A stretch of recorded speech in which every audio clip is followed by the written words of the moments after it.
Put the headphones, I can hear the music, right? What up, y'all? Good, all right. It's Kev Mac, and I'm back up in here. It was a good fight. Errol Spence did his thing. We got two pretty Kenny up in the building tonight, man. What's up, Kenny? What's happening with you? What up, all the maniacs and Mac heads?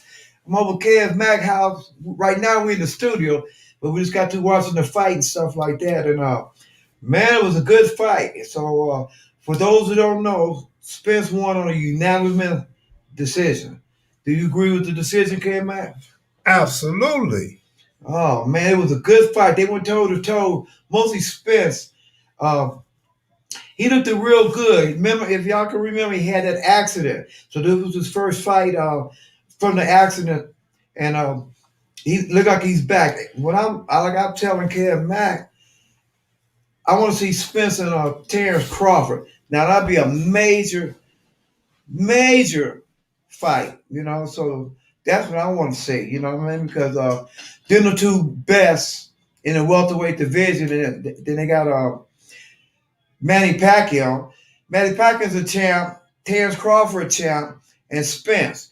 But Manny Pacquiao, he's 40 years old. So I'd rather see Spence and Crawford because Manny Pacquiao, he's a congressman over there in the Philippines, and he's doing a lot of other stuff, right? So I'd rather for Manny's going to retire, because these young cats now, Crawford and them, I think they just would be too much for him. But I am a Manny Pacquiao fan and stuff like that, you know. Okay, Mike, so what you think about Manny Pacquiao fighting what Spence or Crawford? Well, I think Manny's too old for him. That should be an easy win for a youngster, man. Uh, no matter how tough Pacquiao might be or used to be, but it's a young man's game, man. I agree 100%, Kev. You know what I mean? So I'll go with the youngsters. Mm-hmm. You feel me? So tomorrow I'll be back on live with Kev Mac because we'll be going on. I'll go here and watch the football game. So I'm coming back on live tomorrow, definitely, to talk about the football. I'll come early and give you guys some good picks, right? If you want to make some money, you listen to TPK. I'm going to hook you up. Man, let me see. They want their money back, man. They say last time that was one time. Everybody have a bad day, right? That was one time. But today I looked at some good picks. Tomorrow, before the football games come on, I'll give you guys some good picks. Trust me, I've been doing this a long time. You know what I mean? I'm from Compton. This is what we do. Yeah, they talking about refunds and all kind of shit. Niggas been hitting me up like, can you cash out me that money I lost from two pretty Kenny picks, man? But you're going to get it tomorrow. I'll give you some good picks. I'll be here in the morning before the game. I'll give you some great picks, and then you get your money back and some. And I want to cut.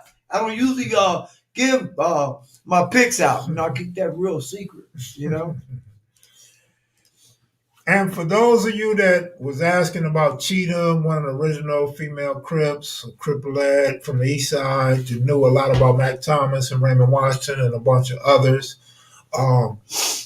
As I said, she didn't come yesterday. She didn't make it today. Now she's talking about next week. So that's what you get when you start dealing with different people, different personalities, and then different things happen. She said she got jacked up in the airport and things didn't go right, so she had to cancel her trip and come another time. So I did my best. Yeah, I wanted to see that too because I seen a cover of her videos. The last video I seen she was with Cynthia Nunn and somebody else though. But I know she got a lot of history and a lot of knowledge about what was going on in the days in my time period, right? And I just wanted to talk and some of the people she would mention out that I know I would know and stuff, and that I like that stuff like that because that right now I just ordered a Monster Cody book and Tookie book.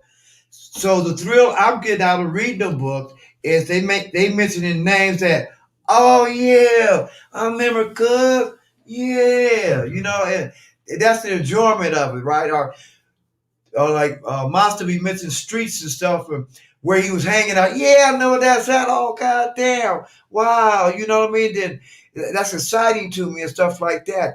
And then what Monster, as I get in his book, how he was cripping is different than how they cripped today. Now, Monster now was with the business, right? So the cripping at that time was so much different than how it is going right now and stuff like that, right? And I was reading some of the stuff Monster was doing. I said, God damn, Monster, he was the business, you know what I mean? And the stuff he was doing. And it brought back a lot of memories of how we was gang banging, back in them days and stuff like that, right? It's a whole different, the youngsters, how they gang bang now is totally, totally different than how Monster and them or Tookie and them was putting it down. You know what I mean? Do you agree with that, Kev Mac? Absolutely, bro. I agree with that. Times changed and more guns came out and automatic weapons and more people was gang banging and the blood alliance was set in stone. And so, yeah, I definitely agree with that. But Kenny, Mike Robb, he says he just purchased your book 2 weeks ago. And he says your book, Too Pretty Kenny, is straight fire. Thank you, man. It is. For those who ain't got my book, man, my book is talking about my period, how we gang bang. See, and back in them days, in the early 70s, when we first started cripping, we was mobbing. We was slapping niggas. We going to party. We went to party. Somebody gonna get fucked up. Before this party end, we're gonna fuck somebody up. You know what I mean? So it was different. So the way we was acting, the Bloods, the Power Rule, AC and them had to pick up the guns and start dumping on us to keep us off of them, right? That's when the shooters in the early 70s, right? But back then, we could go downtown LA, we mob, we 20, 30 deep. We on Broadway. Because back then, right, they got the Garment District downtown LA. In them days, it was Broadway Street with all the theaters and the stuff to buy clothes. So everybody walking around Broadway. So we used to get between like 6th Street and 7th. Everybody from Compton, like all the different sets from Compton, we knew that's where Compton had. You better not walk in front of us.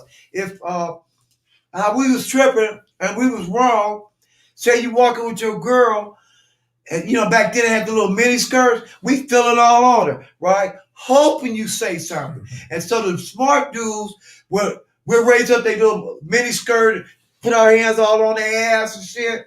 And the smart dudes will keep walking. Now the dudes, because they got dudes out there right now, so I'm talking, would say, shit, fuck that. Y'all would have did my girl like that. Oh, you was the type of guy we want, and we would tear your ass up, right? Or the guys might say, hey man, hey y'all, man, why y'all disrespecting my girl? What did you say? And it's all pop, pop, pop. We do what we want to do. Like we get on the bus back there, like everybody riding the buses. You get on the bus, you got a leather coat on, we taking it. It ain't no question. That's cuz give us the leather coat, right? And you can't be saying, oh man, I got this. Man, fuck what you, bop, boop, bloop. Just give us, if you smart, just go and give us the leather coat. And we had a brim on, we taking the brim, oh, thanks, cuz. You know what I mean? And we doing what we want. Like I say, it was a different era of gang banging. Like Kev Mac, this is his magazine. And he got an article on Raymond Washington. And I'm not going to put this guy on Blast Street. He was a leader of a big gang. And he was my homeboy, right? So he tells me he's over in the Imperial Courts.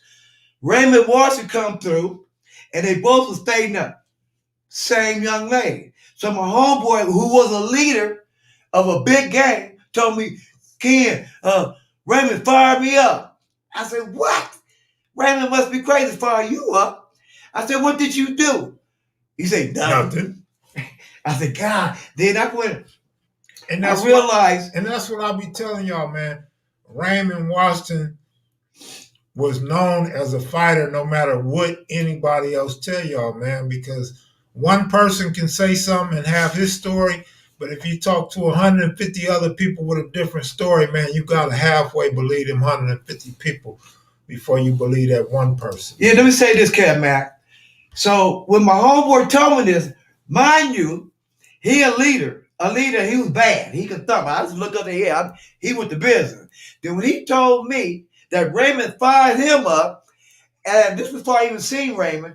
I said, man, this Raymond Washington must be a bad dude to fire you up. Because I seen you knock out niggas all day long, right? And you didn't do nothing. Right after that, that's when I told you, if you read my book, when I say that Raymond took my cousin leather coat at Fremont High School, he gonna call me, tell me a nigga took his coat. What? Man, ain't nobody gonna take my family coat. Fuck that, because I went to business, right? So what to Fremont, we riding around looking for the nigga that took my cousin coat. So my cousin gonna say, there you go. And I look, I see Raymond, and I say, that black nigga? He said, yeah. Man, fuck that. Let's get the fuck out of here. You know, I ain't that bad. And I got the fuck on. I wasn't stupid. You know, man. I ain't gonna jump out the car and say, hey, Raymond, hey, cuz, why you took my cousin leather coat? No. That's why I'm here today. I was always smart and thinking about doing different moves, right? That's why I'm here today. I never was stupid. I want to die hard off. Fuck this, cuz. We're going to kill these niggas. Woo, woo, woo, woo. I'm going to die hard, kill me niggas when we go to a blood party. And they got the guns. We got the fists. And when I start seeing the guns pulling out, I always was smart. Say, neither one of us got a pistol, but they got the pistol. So I knew, let me get the fuck out of here, because we ain't strapped, you know what I mean, to combat what they finna do. And then my homeboys at the time, they would do or die niggas. They would always get busted on, you know what I mean? The pirates would give a fuck. Why, they ain't scared enough. They wasn't scared of us, because in my mind, I'm thinking, I'm a Crip. If I say Crip here, this whole party better be scared, because I'll tear this party apart. And I used to admire the Bloods in them days, because we would outnumber them, right? And I thought, like, if they see us, they supposed to run for their life. And they had a lot of heart, and they stood up, they stood their ground. So I always gave them respect, because you guys got a lot of heart, because we got like Raymond, we got Tookie, we got the Barefoot Pookies, you know, all these famous guys and stuff like that. And y'all heard about them cats, and they on my side. Y'all should be scared of us, but they wasn't. So I give all the blood sets back in the early days. Them Bloods had a lot of heart. I give them credit. You know what I mean? We didn't win the Crips. We didn't win all the time, because like the niggas in Inglewood, the family, and so they stood up for them. You know, they right by the 60s, 8 train. You know, and they outnumbered. But, you know, Van Ness, you know, they stood up. And I always gave them credit, you know, for doing the Pyru, AC and them. You know, I asked AC, how did you go to jail and survive? You are number 1,001. I asked him that. He said, Ken, I had to go in there and start throwing it for let him know, you know, he'll fight. And AC got hard. AC would fight, you know what I mean? And what I heard. But it takes like a person with a lot of heart to go to jail and telling them, like an AC, I'm Pyru, and the whole yard, 2,000, 3,000 niggas is Crips. That takes a lot of heart. Man, you know, the story you told about filling on girls and going up under their skirts and stuff, man. I see why niggas hated the Crips. I would have hated you niggas too. We was bullies. And then on top of being bullies and sexually harassing innocent women, you niggas was 20 and 30 deep all the time. And now I understand why they used to call us cowards that run in packs. Yeah. It was y'all that started that bullshit, man. The Crips, we fucked up everything. I'll keep it 100, right? But I got in my book, I give the Brims credit. Well, they had to watch stat, and seemed like the whole Coliseum was full of Crips, right? Then somebody spotted them. They was on the other side, and they was deep, right? Matt Thomas, all the famous Crips from the Grand, we all up there deep, West Side, East Side Crip. So it was 1,000 Crips. We were trying to stroll over to the other side and say the Brims over there deep, you know, and they were. So we get to the, excuse me, y'all. Well, I hope you ain't got COVID. We went to the other side. You know, it was like, excuse me, Damn. break. So, you know, when the concession, so they was deep. And we went over it and confronted them. It was like that TV stuff where two gangs getting at it. So we really was outnumbered them, but the fight was going on, and it was innocent people that might have been to go get them a Coke or a hot dog. And if we didn't know them, or they wasn't dressed like a Crip, they was getting bombed and knocked out, stuff like that. I was like, oh wow, you can tell this brother ain't no gangbanger, but you right there in the mix while the shit going down. And like I said, I give the Brims credit because the whole Coliseum seemed like it was Crips. Tookie was walking around. I'm in the stand. I see Tookie. He had some overalls on, and it was 1,000 niggas following him. And he was like, I think the Parliament was on stage. Tookie in the middle of the Coliseum. He strolled. Jamel was his right hand, was right there with him, and the whole stadium looking at Tookie. And I remember saying, now that's power. I mean, that is power. You know what I mean? For how they admired Tookie. Tookie was like God back there. Right. Look, Stan said what's up to you. Stan the man. And they want to know how much your book is and where they can buy your book. You can buy my book on Amazon.com. And it's free delivery. It's $24.99. But it's going to be the best $24.99 you invest because my book, you know, people write a book and they want to start off and talk a lot of shit before they get to the good part. Where as soon as I start my book, I just introduce my parents, my siblings, then I go in. I mean, y'all didn't want to buy no book and I'll talk a long time about bullshit. Y'all want to hear about what was going on at that time, and that's how I make my book exciting because I tell all how we was operating in them days and stuff. And for me, I went to Centennial High. Oh, yeah, that's what I needed. I went to Centennial High School. Everybody in America know that's a blood school. They had the bounty hunters. They had the power rules. They had the family. They had, at that time, they was a cedar block, but it was cedar block, them niggas. Them Fruittown power rule. So I'm up at Centennial now. I'm outnumbered 1,001. But I didn't give a fuck. So I used to be in the classroom. This is how the kids would do me. I was sitting back because everybody got on red handkerchiefs and stuff, and they talking shit, you know, about Crips. So all the school, we be looking in the glass like I was like from Mars or something. And when the bell would ring, I go through the back door, all the kids looking at me like this nigga must be crazy. And how they used to do, it was like how Moses parted the Red Sea. That's how I used to do because what I used to do, I had a 22 back there. That's all we had, 22s, 32s, sawed off. We didn't have all the high-tech shit. So I'd be running the locker with my little crew. I'm smoking weed just back in the early 70s. And I'm like, what? Is this nigga smoking weed? And so I would keep my little 22 where they could see it. And they would walk past me. And yeah, I would have Lopes on, right? AC Doocy. And I wanted them to see it. And the kids said, he carry a gun. He got a gun. This is in the early 70s. So to them, I was like, oh, man, that nigga must be crazy. Yeah, y'all run up on me. God, tighten your ass up. True story. Man, that's crazy. Yeah, I had to get TPK some water, clear his throat. My throat clear now.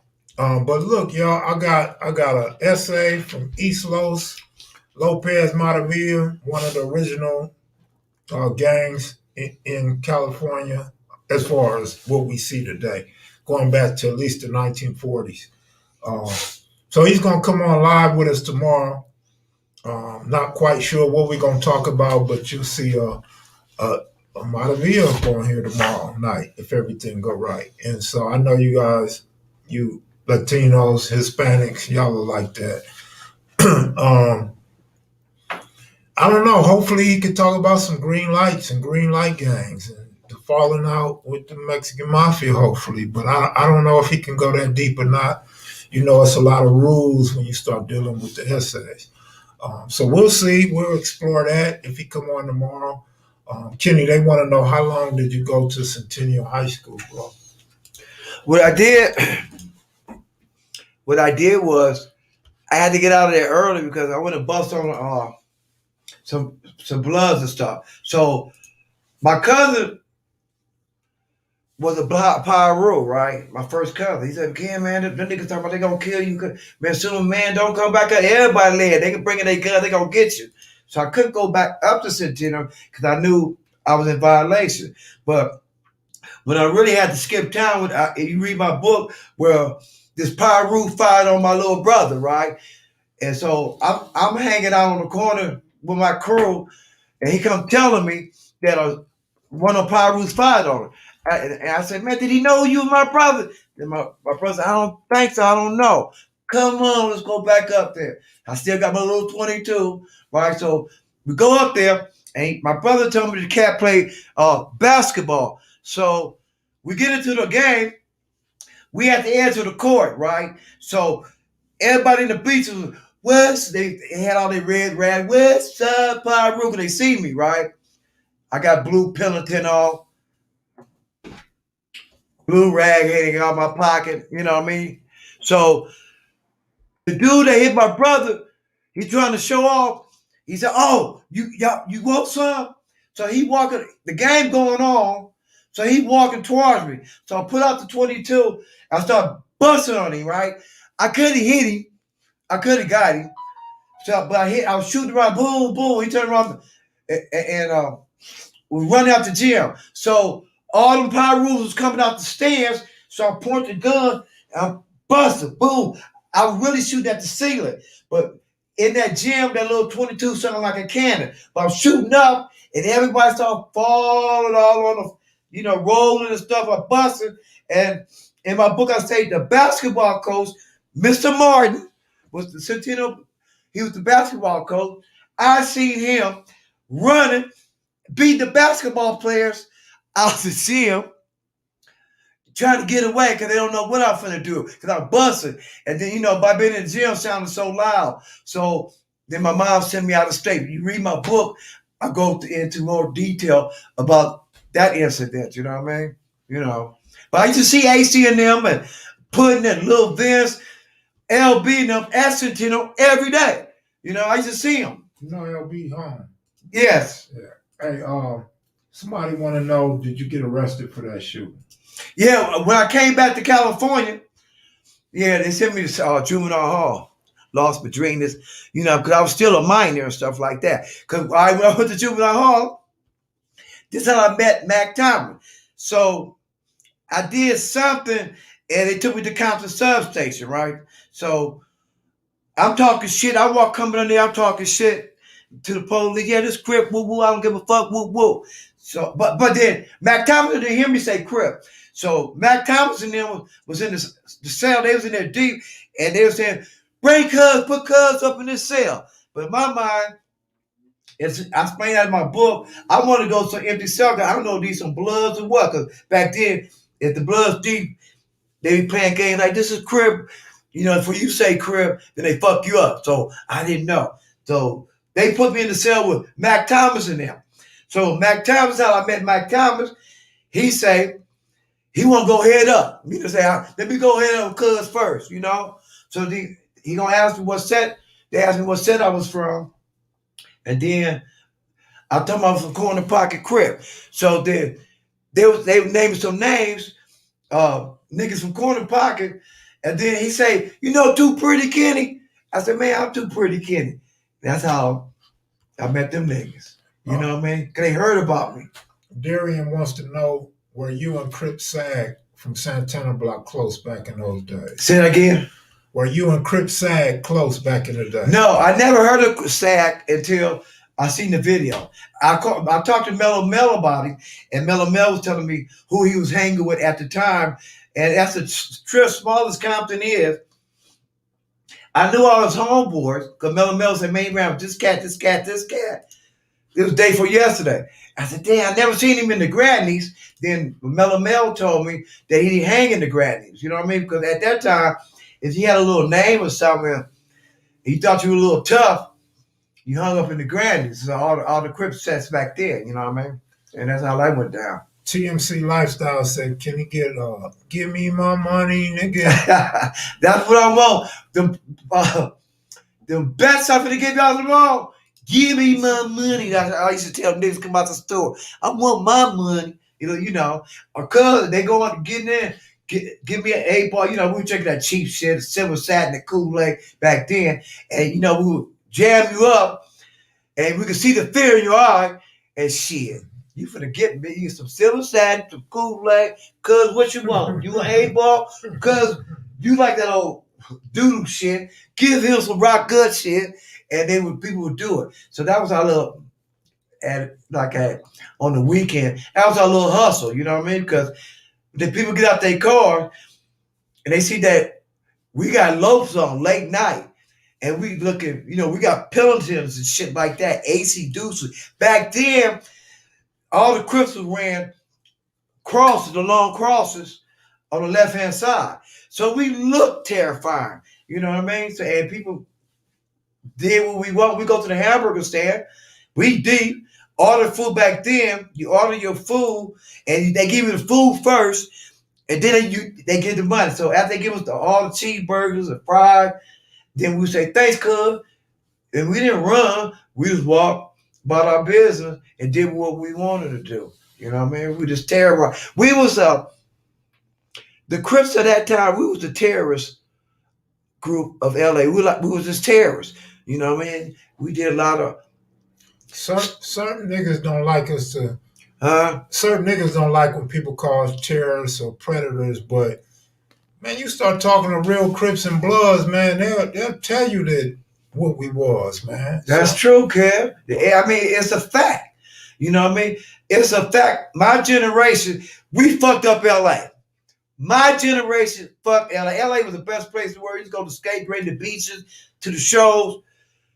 I'm 64 years old, so cats around that age, we fucked LA up. And I'm sorry to say, and I apologize for a lot of stuff I'm not proud of, but we fucked LA up. Hey, Hutch said the better way to say it was say we look terrifying. Huh? Because when we start using the word terrorist, they try to really lump us in with real terrorists. When you got domestic terrorists that don't hardly see any time, but then they get a nigga or a Mexican up off the street and they try to get you forever under the Terrorist Act. But look here, man. Kenny, they say your book is good, and get it. And Pamela wants to hear you talk more about the AC Doocy. She said that's hilarious. Oh, the AC Doocy hats. That was the little hats. Back then, that's the hats we was wearing at the time. That was Crip hats. You know what I mean? We wearing the AC Doocy, the croaker sacks, the khakis, the Pelotons, blue rag, you know what I mean? I mean, we flagging our shit out, have it on your head with your AC Doocy. And back then we were wearing them hair nets and stuff like that, you know what I mean? With biscuits, we go to a party. If you step on a nigga biscuits, it's better to go home and shoot your mama because we will fuck you up. You don't touch nobody biscuits. You know what I mean? You be careful when you at a party and step on somebody's biscuits. Because I used to start fights at the party. Like, when the party ended, how they used to do, back in them days, how they party, the fast music come on first, then the last hour or two, you start putting the slow jams on, the grind on the girls, and all that stuff. Then after all that, we gonna fuck somebody else. Somebody's gonna get fucked up, So how I would do, and it's in my book, I would tell a dude, hey, cuz, you bumped me 2 hours ago, and you ain't said you were sorry. He say, hey, man, hey, cuz, I ain't bumped you. Oh, nigga, you think, you calling, man, this nigga calling me a lie? And that was my excuse to fuck him up. You know what I mean? Drink some more water. And I got a crazy question for you, though, too, pretty Kenny. The way you treated women back then, the way you were steady putting hands on them and taking people, women, was it something that went on in your life early on that made you treat women like that? No, ain't that. I ain't beat them up. I would feel all on them and do what I want to do because I'm a Crip, right? I'm with this stuff like that. And all the Crips did that. When you got that type of power where you can do anything you want. So we young, 15, 16, we madness. Our dicks is starting to get hard. You know what I mean? So, I want to grind on, I want to feel on your booty, and I wish your dude would say something, but I'm finna feel on you, you know what I mean? And hope he say something.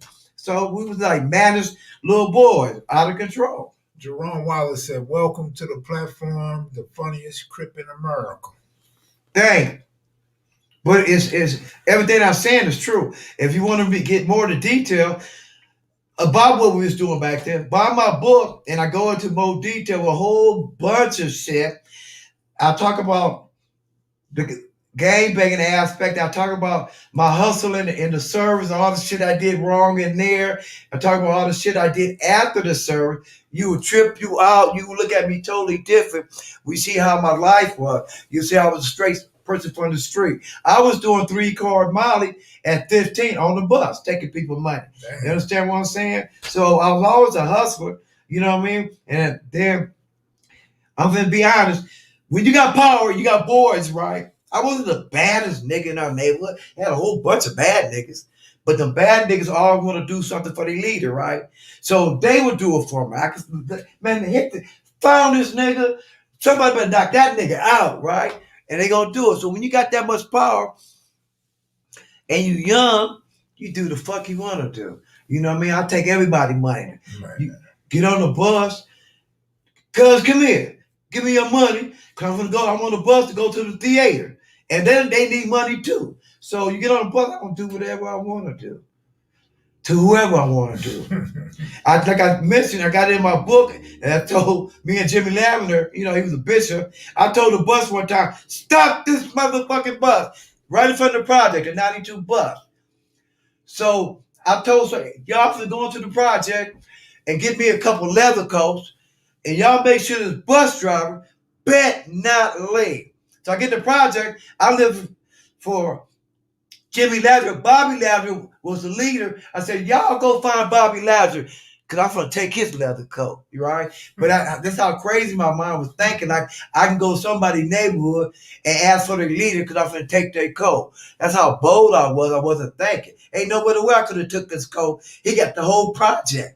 You know what I mean? I took like 5 or 6 niggas off the bus, but in my mind, I was so bad, man, fuck y'all. I was stupid. Thinking. Yeah, man, some of the stuff be sounding extra out, but when you in that moment and you young, man, you just think you can do whatever you want to, Invincible. whatever. That's just how it was back then. But how'd you like to fight, bro? What did you think about that fight? Man, those that didn't see the fight, it was a good fight. Me and Kev Washington, they was doing it. I mean, Danny Garcia put up a good fight, but Errol Spence was a little too much for him. I told Kev Mac around the 3rd, 4th round, I said Errol Spence gonna knock him out, but they went the whole distance. I did tell Kev Mac that, but Kev Mac said, "Oh man, they might go the whole distance because Danny Garcia they never been knocked down." So Kev Mac said and he was right, and they went the whole distance. You know what I mean? But it was a good fight. Mm-hmm. It was. Yeah, I liked the fight. I just thought Danny Garcia, he's a brawler, and man, his legs wasn't buckling when he was getting hit. So I said, you know, normally you can see a nigga legs weak when they gonna fall. But I thought it was a decent fight. My homeboy just texted me and said it was a trash fight. I thought it was pretty decent. I mean, it kept us talking. It kept us interested, right? Yeah, that was a good fight to me. Where you know, everybody got their own opinion on sports. You know, to me, I might say, "Oh, that was a good basketball game." Then somebody else might say, "Oh, that was a sorry ass basketball game." Mm-hmm. So every individual, you know, look at things different. You understand what I'm saying? Yeah, Pamela Taylor want to know what years did you serve in the military? What years I'm in the military? Mm-hmm. 76 to 78. They put me out in 78, but they put me out with an honorable, right? You know, so I was messing up, acting a fool, and I had a little following. But read my book, you see all the stuff I was doing, how I was hustling, all the stealing and stuff I was doing up in the service, and they got tired of my shit. But I trip out. What took y'all so long? Y'all should have been kicked me out. You see, I ain't working with a full debt, you know? That would surprise me. So, Kenny, you was born in 1956. Oh, damn, you G'er than I thought you was. Somebody want to know, because the Dodgers moved to L.A. in 57. No, I think 58. 58? Yeah, 58, 59. Okay. Yeah, well, 58, 57, 58. It wasn't 59, but 57 or 58. They want to know who was, in your opinion, L.A. rolling with in baseball at that time. Who they rolling with? Yeah. Okay, now in the 50s, when I was a little kid, I played Little League Baseball, and me and my cousin used to catch the bus at Dodger Stadium. At that time, that was Sandy Koufax, Don Drysdale now, Maury Wills, right? That's the early 60s and stuff like that. That's when we became, because I used to play what helped me out by playing Little League Baseball, I played at Anthony's Park. You know, they blood. I played at Carver Park. I played at Enterprise Park. I played at Mona Park, right? Played at Gonzalez. All right, so Gonzalez, Athens Park, and who else I named? Athens Park, Gonzalez, and Enterprise. Then they, as years went on, they became blood. So when I got to high school, them same niggas that I played Little League Baseball, now they was Athens Parks, the Pyrus and all that from Gonzalez or Enterprise. So I knew them. So, and then by me playing at Carver Park, time I got to Centennial and Mona Park, I knew them niggas. All right, listen, Kenny, because you may not remember, and that's why I believe he used the word from your understanding, but you got a California Angels hat on or LA Angels hat. Do you remember before the Dodgers came to LA, it was the Los Angeles Angels, bro? Let me tell them some history. This is going to trip y'all out.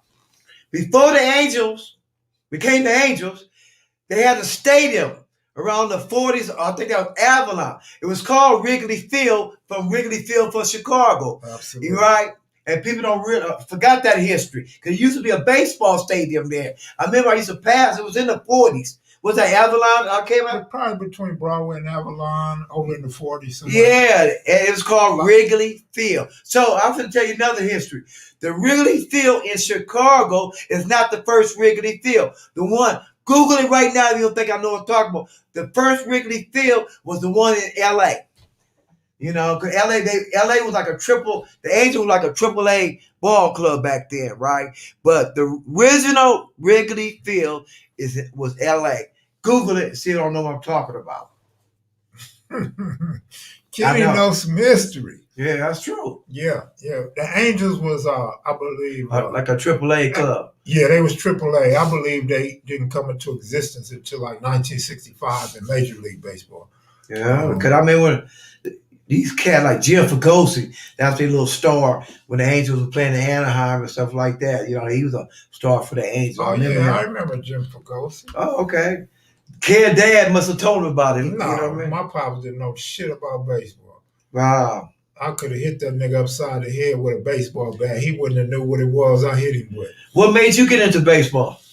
I used to go to my grandmother's house, and my older brother and my uncles was older than me, and they used to always fuck me up, sock me, and my aunties used to think it was cute to get him 50 cents and 25 cents to whoop my ass. So I had to stay away from them. So I would sit up under my grandmother, who was in love with her husband, my step-grandfather, and he had a little small-ass transistor radio, and he would always listen to the Dodgers. And so they had a basement when he go downstairs in his basement to make stuff with his tools.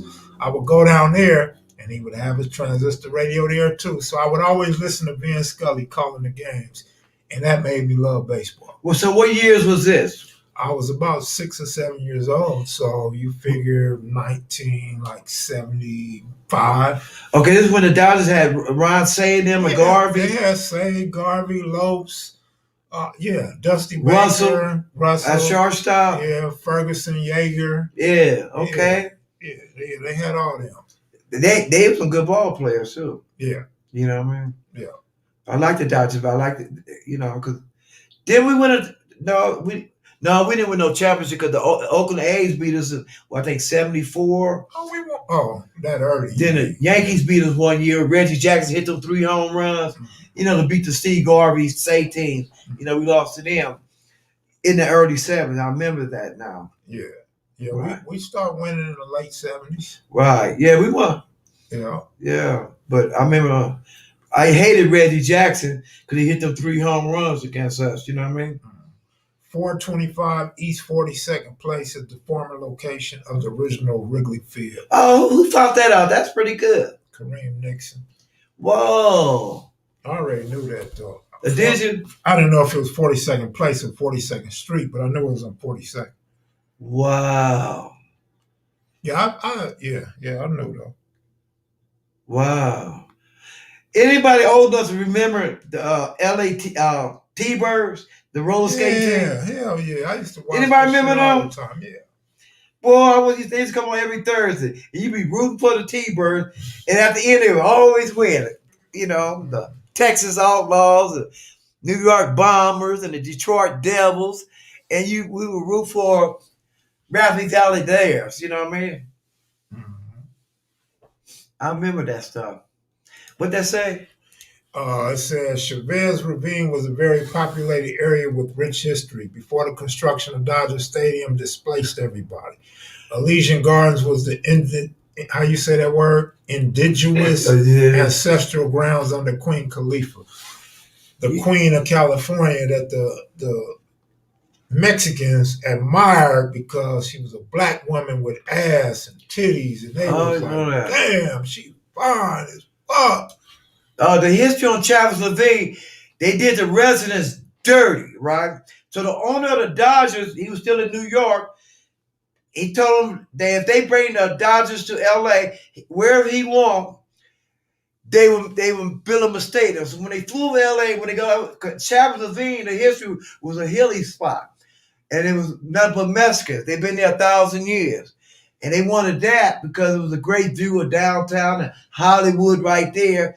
And then they bought out the Hispanics and got them out of there. You know, then leveled that little mountain like, you know. And the people, they've been there for years and years and years. And a lot of them didn't want to go. But it was forced out by the city of LA. It was a dirty move, you know. Yeah, well, you gave your 30 minutes, man. So whenever you're ready to go, you can roll, man. Got some magazines for you to take with you, man. I got the magazine. Look, y'all. Look at Kev Mac. Can y'all see that good? I want to. Yeah, they see it. Don't he look like a pimp? look how he all trimmed up. That's Kev Mac. Oh wow! Look at this, you guys. Look at Kev Mac in the back of the book. Is it on there clear? Yeah. That's the Mac man. And the Mac man got a tie on. Do he look like Iceberg Slim or what? You know what I mean? Well, I want to show you one thing. Can y'all see a picture with my finger at? You see that girl? This nigga crazy. Huh? That's one of his ex. Case closed. You know what I mean? He told me. He ain't gonna tell y'all. But look what kind of stuff he was dealing with back then. I wish I knew Kev Mac back then. Man, look. They know what's up. That was Kev Mac back in the day, man. Yeah. But you guys, while I was over here, and I enjoyed my little time with you guys and stuff like that. I love all y'all, the maniacs and the Mac heads. And I want to give a shout out to a couple of people. That's it. Shout out to Mellow Mel, Goldie, My Tribe Rise, Stan the Man. Y'all, Stan the Man is Stan the Man. And my last for each, I want my guy to help me put my book together, Vincent Sepulveda. You know, he called me. He supposed to be coming out here. We supposed to hook up, right? Really good dude. If anybody want to write a book, he's working with Jimmy Lavender right now. Jimmy Lavender's finna bring his book out, and I turned him on to Jimmy Lavender, and Jimmy Lavender going to a lot of good stuff, some good history. So when his book come out, make sure you support Jimmy Lavender and get that. Okay. Peace out. I'm coming over here tomorrow and give you guys 4 or 5 good picks. I don't do it. I'm in a good mood, right? And the people that lost a little money last time, you're going to win tomorrow, okay? So tomorrow, I definitely will see y'all, okay? Peace out. Mm-hmm. Damn, nigga. I'm trying to break my table up. Yeah, so that was Too Pretty Kenny for the night. He came over, man. He bought me some goodies, and we watched the fight and enjoyed the fight. And we were fortunate enough for him to come on and give you guys 35 minutes. That was cool. Craziness. You know, he gets turned up when he start talking about the old days and shit. But he says he'll be back tomorrow. But regardless, I'm gonna be here tonight. I'm gonna give y'all a few more minutes before I get out of here. I had fun with you guys last night and the night before. All right, take it easy, bro. Lock the door behind you. Okay. So nobody come rob me like they Oh, robbed man. the homie. Um, but yeah, man, we got two pretty kitty to come by today, man. So that's cool.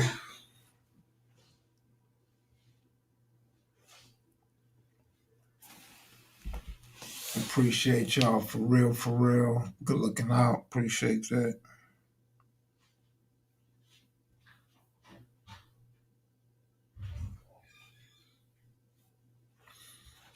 Kev is locked.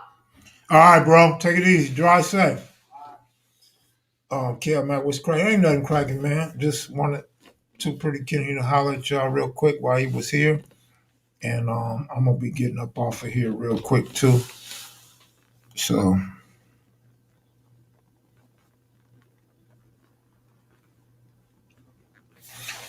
we'll be back tomorrow. Like I said, I'm supposed to have a boo boo from Matavilla, Lopez Matavilla. Supposed to come on tomorrow. Too Pretty Kenny says he'll be back tomorrow after football.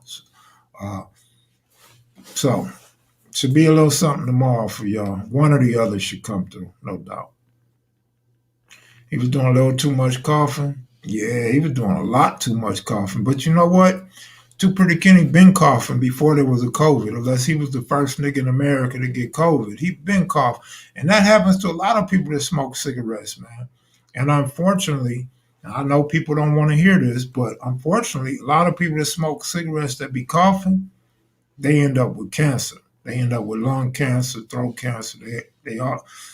That's a telltale sign when they cough like that all the time. When water don't stop them from coughing and water don't get rid of the cracks in their voice and shit. I talked to Kenny about that quite a few times about slowing down smoking, but he say live this long, that's what he gonna do. Same thing with my sister, but my sister don't be coughing, so that what I call telltale sign,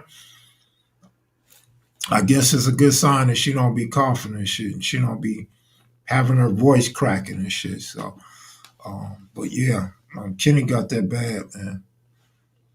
And y'all be on loco about coughing a lot too. Y'all always on loco about coughing, but I seen it happen to too many people, man, including my father and a lot of other people close to the family that had cancer, man, and passed. My homeboy Roscoe, rest in peace. He used to do it too. He used to cough when we was teenagers. He was coughing, man, and smoking cigarettes back then. I used to always tell him, man, them damn cigarettes, dog. And he just kept smoking them. He liked to smoke cigarettes. And he used to always say the coughing wasn't related to his cigarettes. But yeah, it's tough, man. Just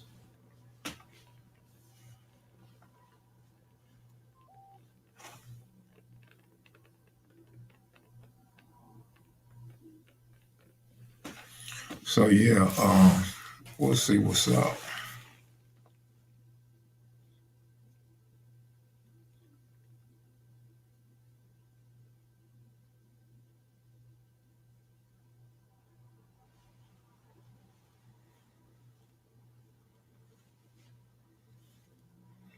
Sorry about that, y'all.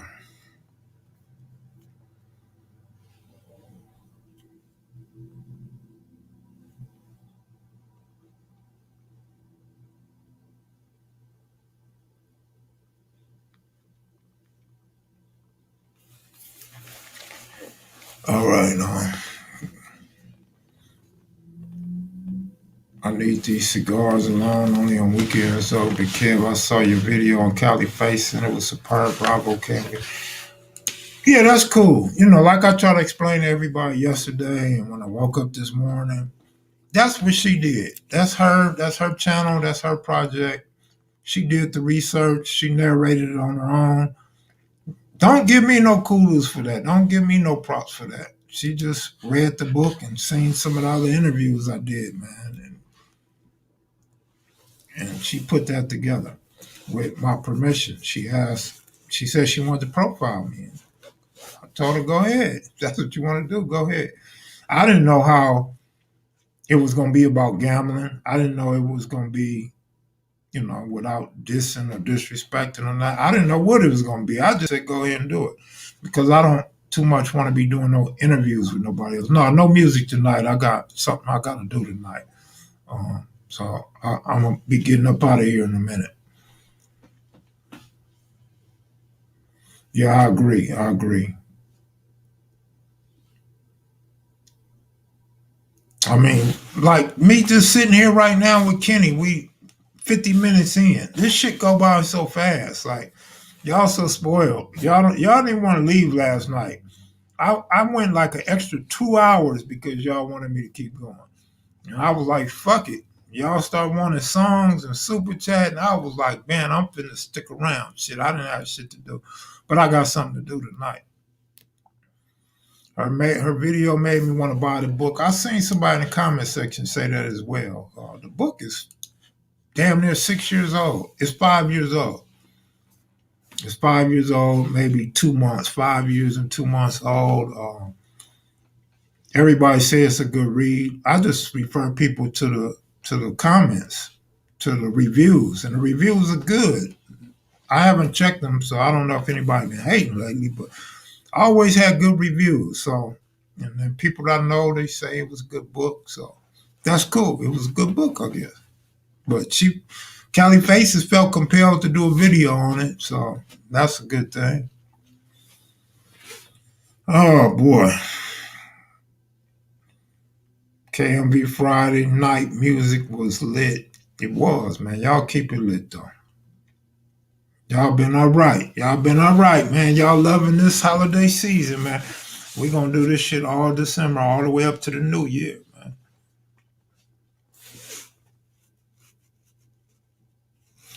Saturday night. Living it up, oh yeah. Or was it Friday night? Tell the people I made a mistake. It was Salty, not Mac Thomas. Too Pretty Kenny said it was Salty, not Mac Thomas. I guess the story that he was saying.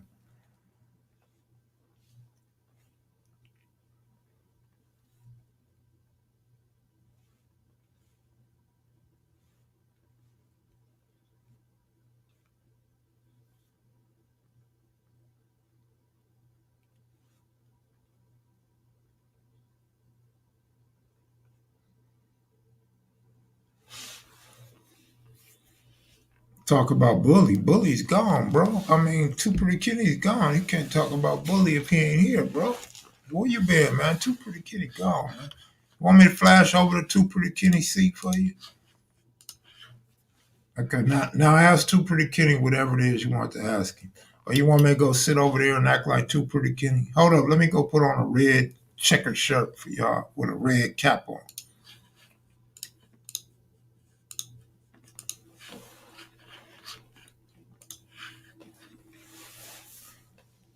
Why special for rock and not local?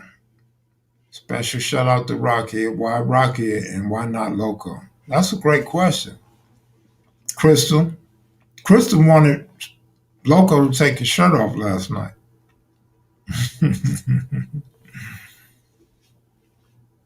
Who you think gonna win a race, Crystal, out of Loco and Rockhead?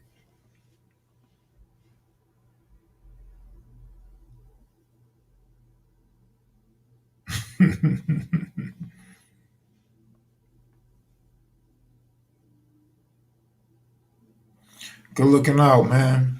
Now that I see on StreamYard I could switch the camera around, I'm gonna order a new camera. Order a new camera for Christmas, man. Then when I have people in, I could put a camera on each one of them. I thought you needed some software in order to do that. Everything that I read and did research on, you need some type of software.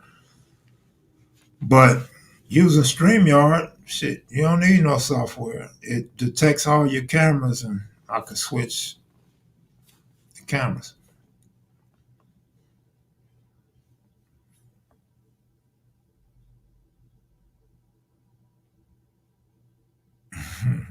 But I'm gonna say it again. I had a lot of fun with you guys the last 2 nights, man. Last 2 nights been off the hook, man. I appreciate y'all.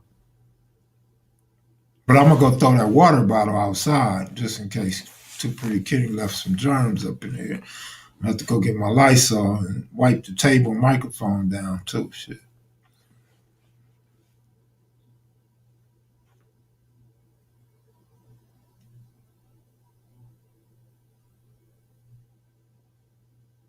Why y'all so quiet? Why y'all ain't typing no more? Anybody want to come on live before I go? Anybody want to come on and say anything or show your face or anything?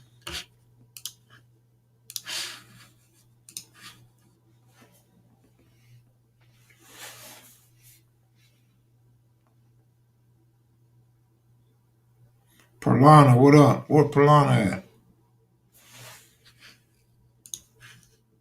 Matter of fact, I miss Meg. Meg spoke earlier. I forgot to speak back. Where's Shaniqua at tonight? I think Shaniqua sent me the wrong phone number.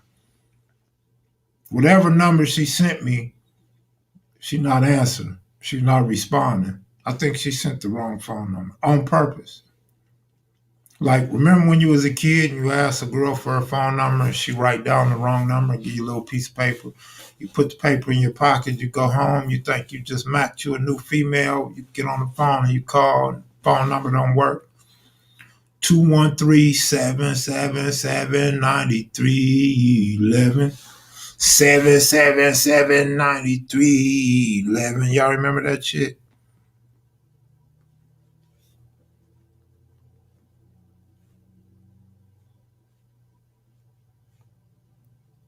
Yep, Crystal my age. I know Crystal know. Lady Brim up in here. Y'all be giving shout outs to people. I don't even see y'all up in here and shit.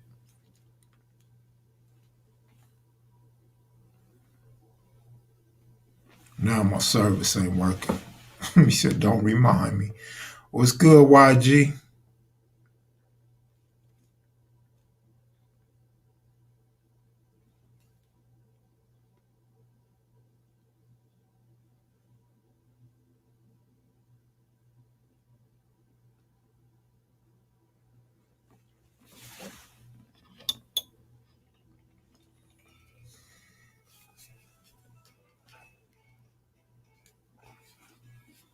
Happen to me all the time.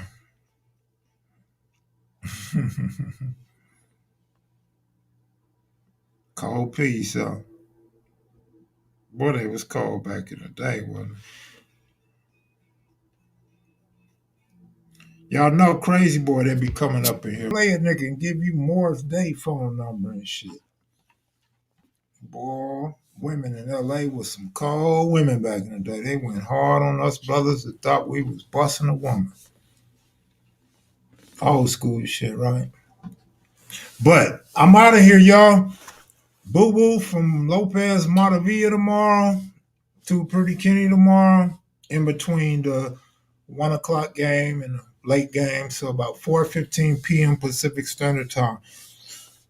KMV will be popping tomorrow. I'll probably go all night too. But y'all take it easy, man. Good looking out, everybody that showed up today. Appreciate y'all. Y'all take it easy.